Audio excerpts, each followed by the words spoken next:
clin d'œil avec Michel Colombier qui me connaît bien, vu ce que vient de dire Monsieur Claude, je ne peux pas empêcher Béarnais de signaler quand même, vu cette attaque contre cette autoroute entre Paris et en fait, entre Bordeaux et Pau, vous dites que de l'autre côté de la balance, il y a à mettre un gain énorme pour la vie culturelle de ce pays, c'est quand même que Pau ne sera plus qu'à 3h30 de Paris, ce qui pour le pays sera un très très grand avantage.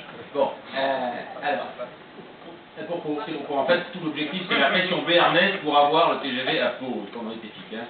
Bon, voilà. Alors, je suis en position, pas ambiguë, mais particulière, puisque ce rapport, j'ai fait partie d'un groupe d'experts qui a été réuni comme conseiller scientifique. Donc, je n'en signe pas les lignes, mais le GSK est très associé à ça. Et je voudrais rebondir sur le titre du Monde sur climat, le scénario idyllique de la Banque mondiale.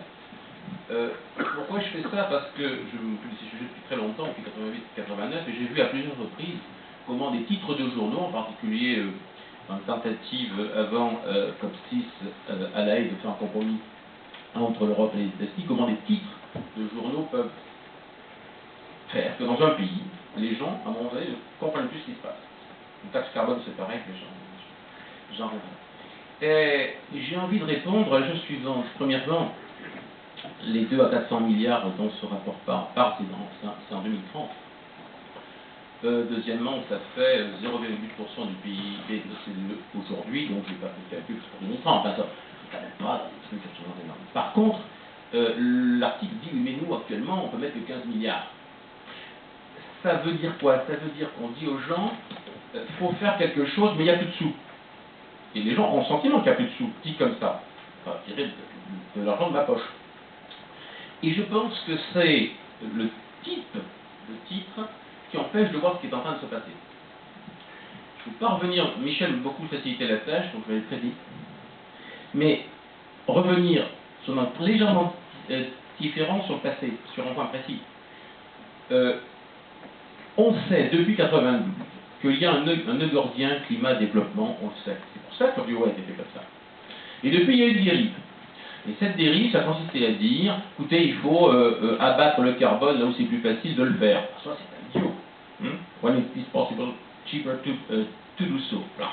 Comment on fait ça? Avec un marché du carbone.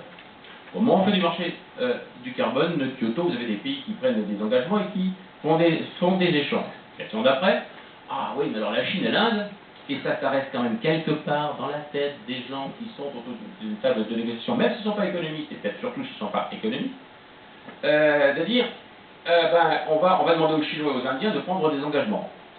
On sait bien que ce n'est pas pour maintenant, mais ça viendra un jour.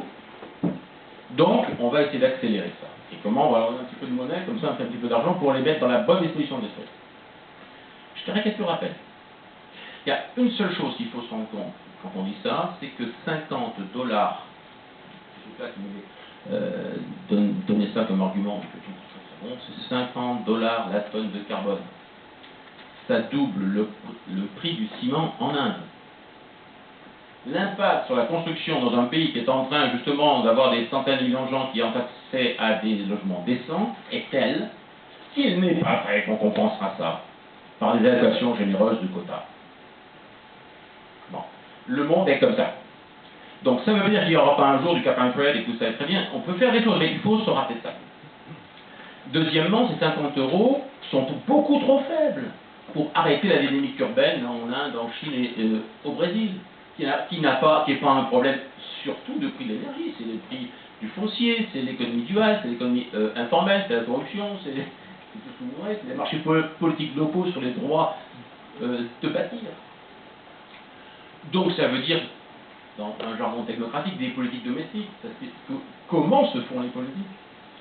C'est pas un problème, on ne fera pas ça avec 50 €. Personne ne carbone même avec ça. Donc ça veut dire quoi? Ça veut dire qu'il n'y a rien de tangible aujourd'hui dans ce schéma qui permette aux pays en développement de vraiment se dire qu'on est sérieux. D'autant qu'ils savent très bien qu'on n'acceptera jamais des allocations très, très généreuses de quotas.